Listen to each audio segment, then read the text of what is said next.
Dear students, I am Dr. Bhimappa, Assistant Professor of English. I am working in Government First Grade College for Women, Davangere. Today I am going to talk about The Second Coming.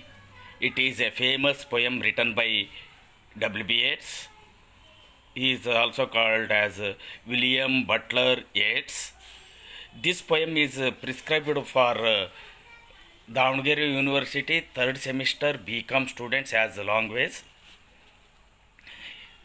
W.B. Yeats is universally acknowledged as a great English poet, playwright, and essayist of the 20th century. So, his period covers from 1865 to 1939.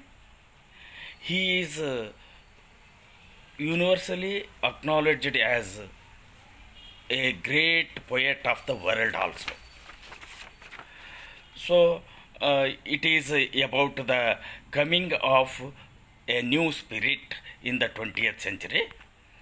So this poem is one of its most quoted poems. It has its own historical context.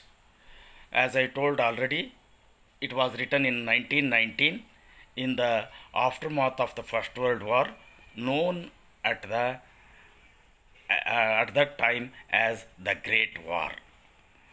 That means it was written shortly after First World War, the Russian Revolution, the Black and Tan War in Ireland, and just before the rise of what we call fascism in Germany.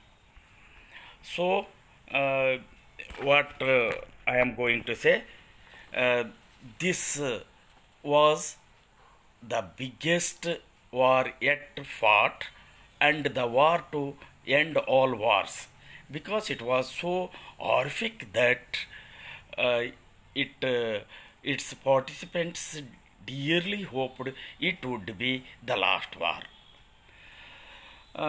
The poem describes a deeply mysterious and powerful alternative to the what we call Christian idea of second coming.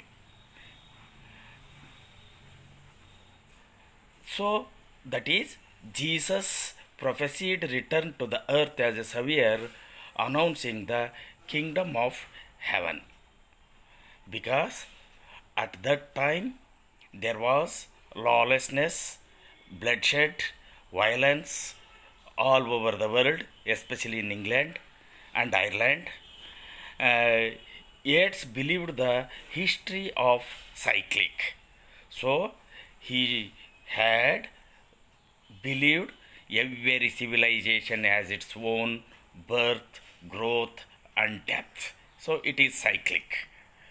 So in this way, what he says, that was the poem was definitely the topic of his earlier poem, that is Easter 1916, and the Russian Revolution of 1917 also, which overthrew the long rule of the Tsars and was accompanied by its full share of lingering chaos. It is no wonder that poet's words convey his sense that the world he knew was coming to an end. That means he says that his meaning is that the present civilization began with the first coming of Christ to this world to save the mankind through love, peace, and harmony. In this way, the second coming refers to the Christian prophecy in the Bible's book of Revelation, that Jesus will return to reign over the earth in the end times.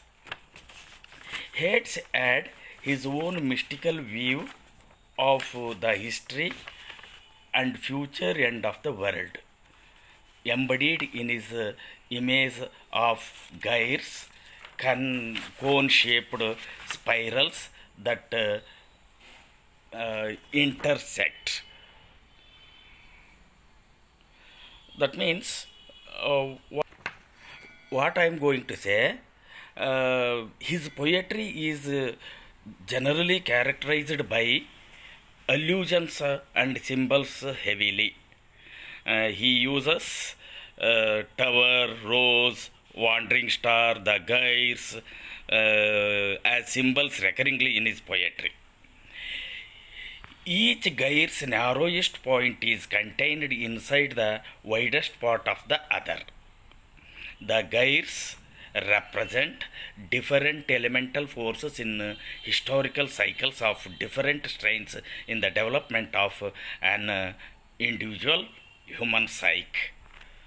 So he believed that each beginning that Yeats believed that each beginning in the purity of a concentrated point and dissipating or degenerating into chaos, or it may be vice versa also. Yeats felt to order his experience within a structured belief because he was mostly fascinated by the Irish legends and occult.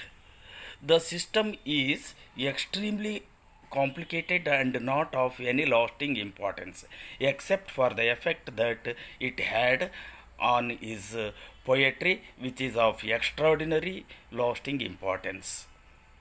So, as I told already, Yeats believed that this image captured the contrary motions inherent within the historical process. He divided each gyre into specific regions that fascinated, that represented particular kinds of historical periods. So that could also represent the psychological phases of individuals' development also. As he wrote this visionary poem at his 44 years of old, he was intended to describe the current historical moment. So, as I already told, it was published in 1921. Yeats believed that the world was on the threshold of an apocalyptic revolution as history reached the end of outer gyre and began moving along the inner gyre.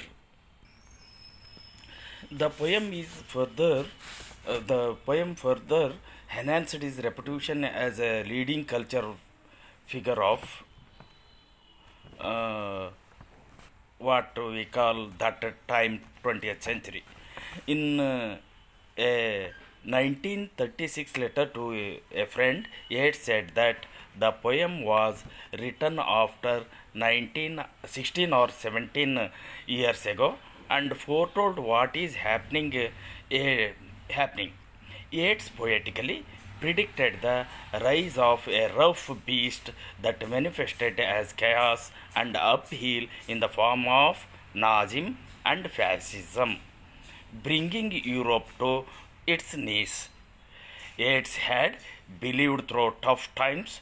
World War First had seen unprecedented slaughter. So, in this way, this poem seems to suggest that the world affairs and spirituality must undergo transformation from time to time. Humankind has to experience darkness before the light can stream in again through the cracks.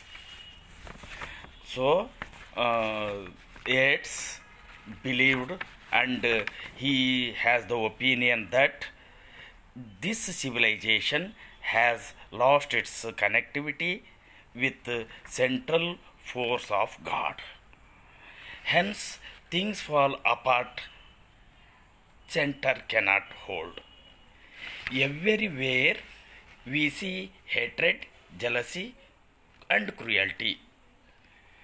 He means to say that man has become bloodthirsty. The ceremony of innocence is drowned in the pool of blood.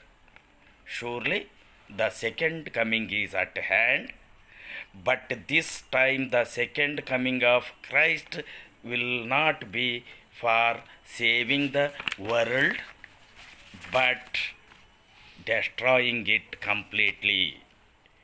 So, in this way, what we can say that the poem has its own background, especially historical backgrounds of many wars.